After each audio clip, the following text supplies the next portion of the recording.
Hello friends and my dear students. मैं Rohit Singh KFA study point पर KFA inter college की तरफ से आपका हार्दिक स्वागत करता हूं। दोस्तों, ये वास्तविक संख्याओं पर चौथा वीडियो है। इससे पहले हम 3 वीडियो देख चुके हैं और प्रश्नावली 1.3 तक सॉल्व कर चुके हैं। ये हमारी आखिरी प्रश्नावली होगी क्लास 10th की एनसीईआरटी बुक से, जिसमें हम कुछ कंटेंट्स को जानेंगे और साथ ही कुछ एग्जाम्पल्स और कुछ क्वेश्चंस को भी करेंगे। तो दोस्तों, आइए शुरू करते हैं। इसमें जो हम पहला प्रमेय पढ़ने वाले हैं, प्रमेय 1.5 है। इसमें ये कहा गया है कि मान लीजिए x एक ऐसी परिमेय संख्या है जिसका दशमलव प्रसार शांत हो। शांत हो का मतलब समझ रहे हैं ना, जो कि टर्मिनेटिंग हो, भाग देने पर कहीं ना कहीं जाके वो खत्म हो जाए।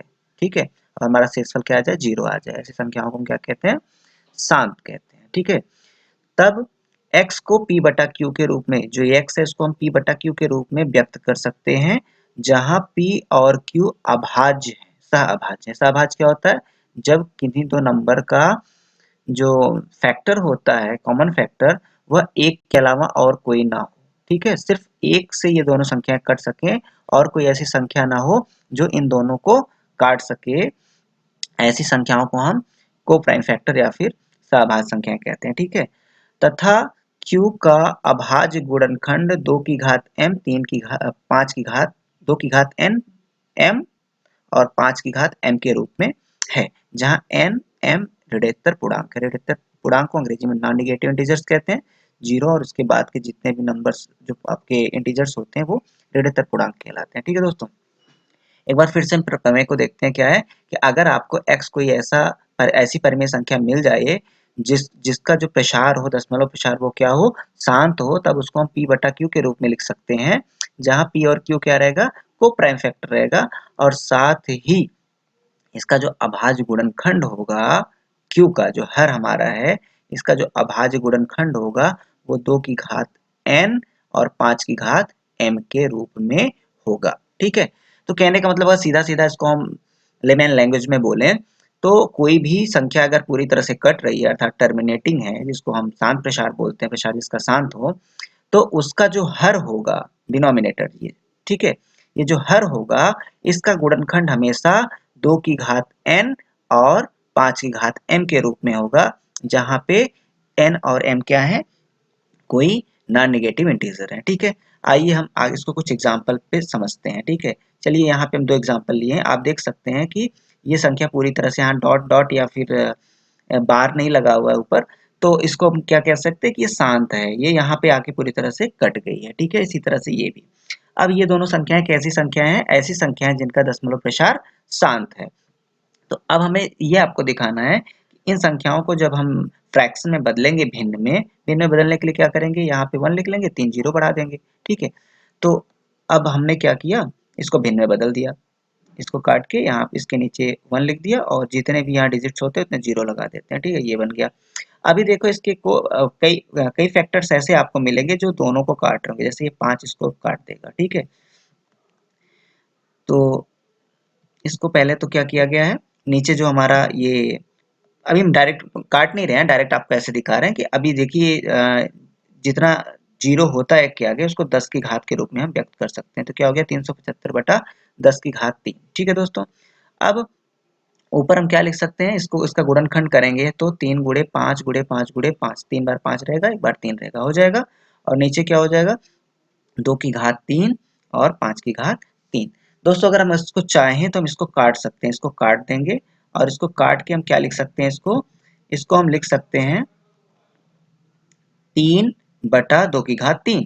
और इसी के साथ यहाँ 5 की घात हम 0 भी लिख सकते हैं कि नहीं लिख सकते, 5 की घात 0 लिख सकते हैं। ठीक है, 5 की घात 0 का मतलब 1 और इसका एक गुणनखंड 1 है। तो आप देख सकते हो कि ये आपका जो नंबर दिया हुआ था, जो परिमेय संख्या रेशनल नंबर दी हुई थी, इसमें आप देखिए कि ये शांत था, तो इसको हम किसके रूप में लिख पाए, p बटा q के रूप में। देखिए p बटा q के रूप में, और यहाँ जो q आपको मिला वो क्या मिला, 2 की घात n और 5 की घात m के रूप में मिला, जहां पे ये देखो n और ये m दोनों क्या है, नॉन निगेटिव इंटीजर्स हैं। ठीक है दोस्तों, तो ये हमारा अगला एग्जाम्पल हम करके देखते हैं इसी तरह से। फिर यहाँ पे भी क्या हो जाएगा, 104 बटा 1000 हो जाएगा, और 104 बटा 1000 को हम क्या लिख सकते हैं, 104 बटा 10 की घात 3। ठीक है, तो अब हम 104 का गुणनखंड कर देंगे और ये क्या हो जाएगा 2 की घात 3 और 5 की घात 3 हो जाएगा। ठीक है, और ये ऊपर क्या हो जाएगा 13 गुणे 2 की घात 3। यहाँ पे हम इसको कैंसिल कर सकते हैं, कैंसिल करने के बाद इसको हम लिख सकते हैं 13 बटा 2 की घात 0 और 5 की घात 3। ठीक है, यहाँ पे 2 नहीं है तो हम क्या लिख सकते हैं 2 की घात 0 लिख सकते हैं। ठीक है दोस्तों, तो आप फिर से अब इसमें देखेंगे अगर आप, तो आपको क्या मिलेगा कि शांत प्रसार वाला परिमेय संख्या थी, और जो हमको इसका हमने जब इसको कन्वर्ट किया p बाई क्यू के रूप में, जहाँ की p और q क्या थे, को प्राइम फैक्टर हैं। देखिए 13 और 5 का कोई गुणनखंड हो सकता है? नहीं, कोई कॉमन फैक्टर इसका एक के अलावा तो है नहीं, इसलिए ये क्या है, सहभाज्य संख्या है। अब इसमें आप देखिए कि इसका जो हर है वह 2 की घात n और 5 की घात m के रूप में लिखा गया है। ठीक है, तो ये ही हमारा पहला प्रमेय था। ठीक है, दूसरा हमारा जो प्रमेय है 1.6, इसमें कह रहा है कि मान लीजिए x बराबर p बटा q, जहां p और q सअभाज्य है।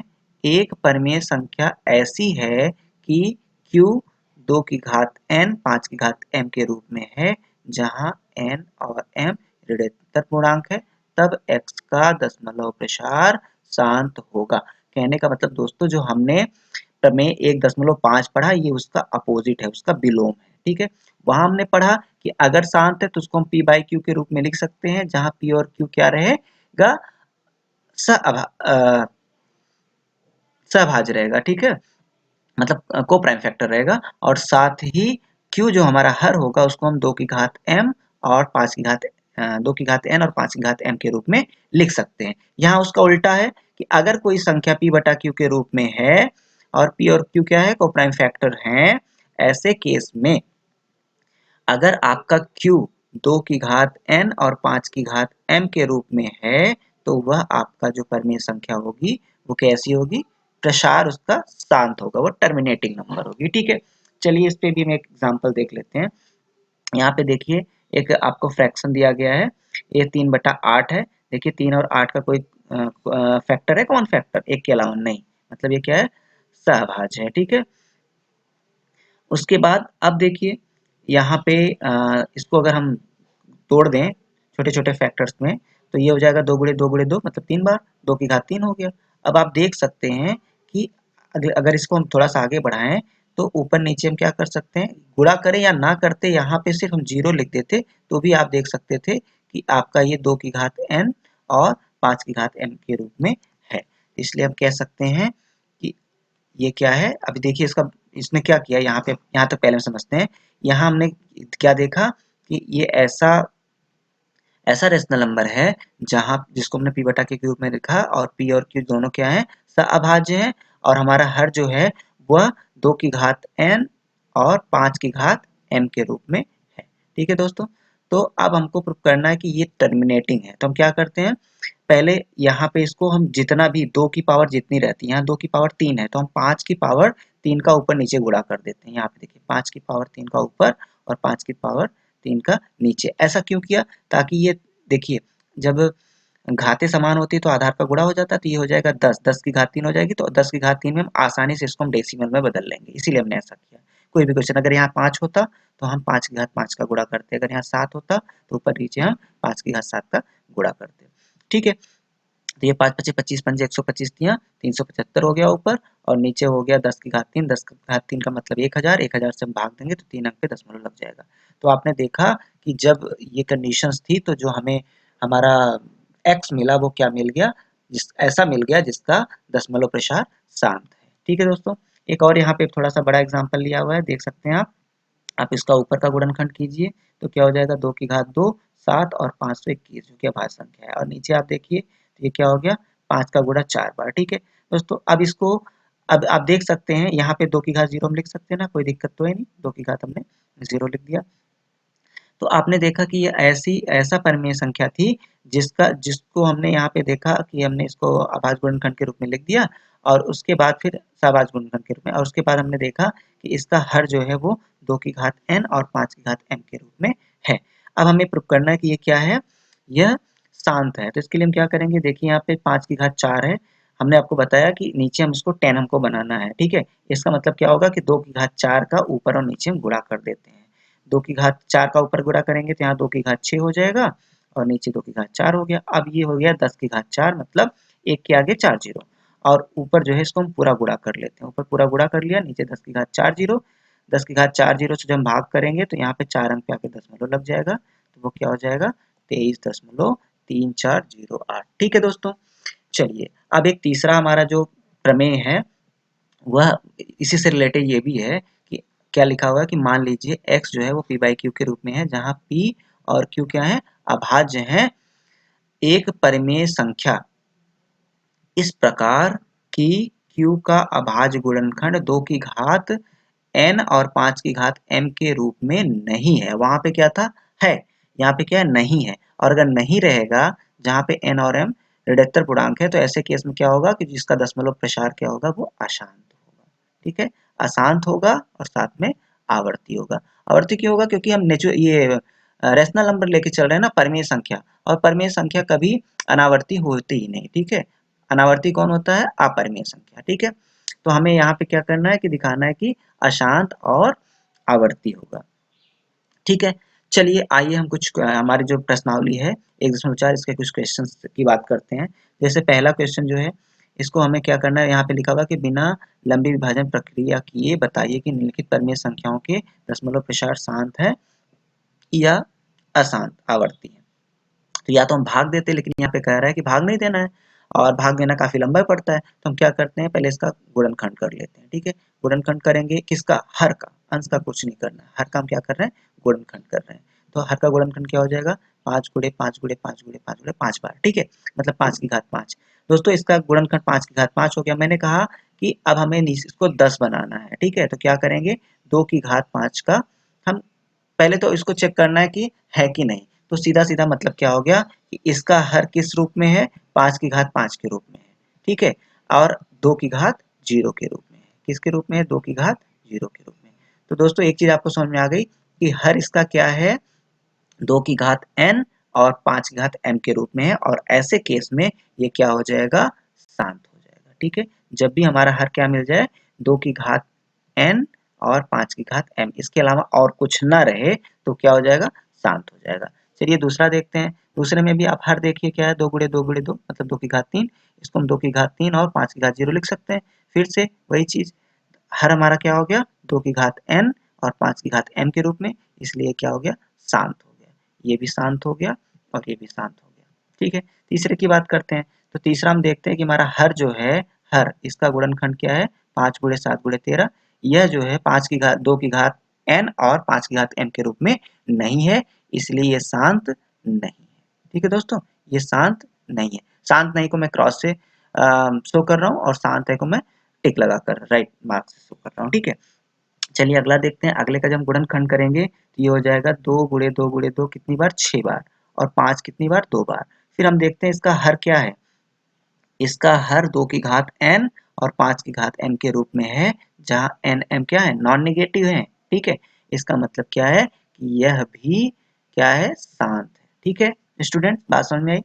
अगला देखते हैं। तो अगले में आप देखो 3 की घात 3 हो गया, इसका ये हर का गुणनखंड, राइट। तो हम देखते हैं कि इसका जो हर है वह 2 की घात n और 5 की घात m के रूप में नहीं लिखा जा सकता, इसलिए ये क्या है, शांत नहीं है, अर्थात अशांत आवर्ती होगा। ठीक है, यहाँ पे इस तरह से आप इसको, इसमें तो कुछ करना नहीं है, आप देखिए इसमें सीधा सीधा हर जो है वह 2 की घात n और 5 घात m के रूप में है, इसलिए ये शांत है। और यह शांत नहीं है, क्यों शांत नहीं है, क्योंकि यहाँ पे इसके अलावा ये 5 7 की घात 5 भी आ गई है, इसकी वजह से ये शांत नहीं रह गया। हमारा हर सिर्फ इन्हीं दोनों के फॉर्म में रहेगा तभी शांत होगा, अदरवाइज शांत नहीं होगा। इसके अलावा कुछ और भी अगर आ गया साथ में, ये है और साथ में कुछ आ गया तो नहीं होगा। ठीक है, इसी तरह से इसको देखते हैं। तो ये हमारा शांत है। ठीक है, क्यों, क्योंकि हर क्या है, पहले देखिए, हाँ इसमें एक चीज समझने वाली है। पहले हम इसको देखो, ये आपका को प्राइम नहीं है, ऊपर जो है और नीचे दोनों का एक गुणनखंड 3 है। तो हम क्या करते हैं, इसको 3 से काट देते हैं।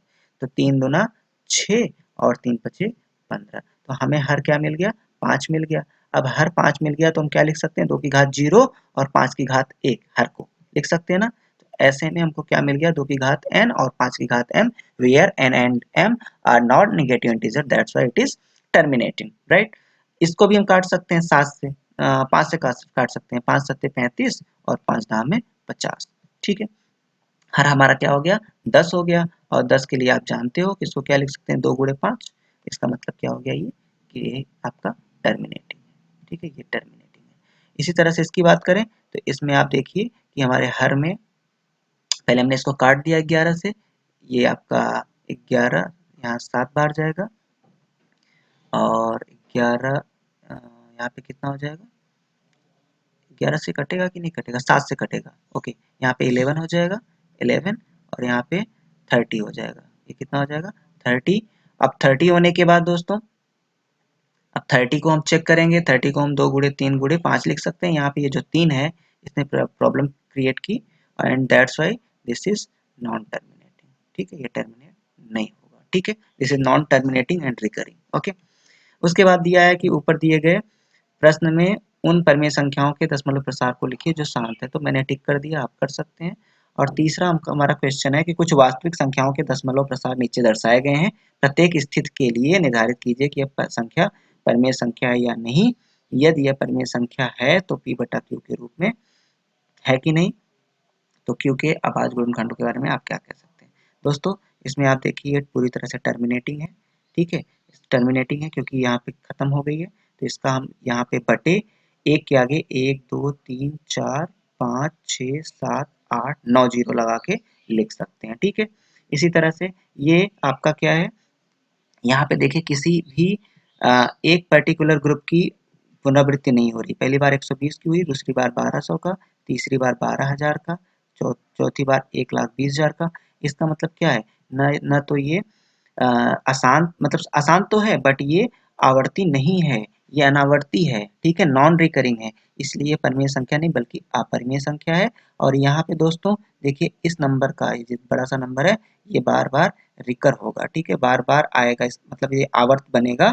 इसका मतलब कि ये क्या है, ये है अशांत आवर्ती और साथ में परिमेय संख्या। ठीक है दोस्तों, इसी के साथ ये वीडियो को मैं समाप्त कर रहा हूँ। आपको वीडियो कैसा लगा कमेंट बॉक्स में जरूर लिखिएगा। अगर पसंद आया है तो लाइक करिए, दोस्तों के साथ शेयर करिए।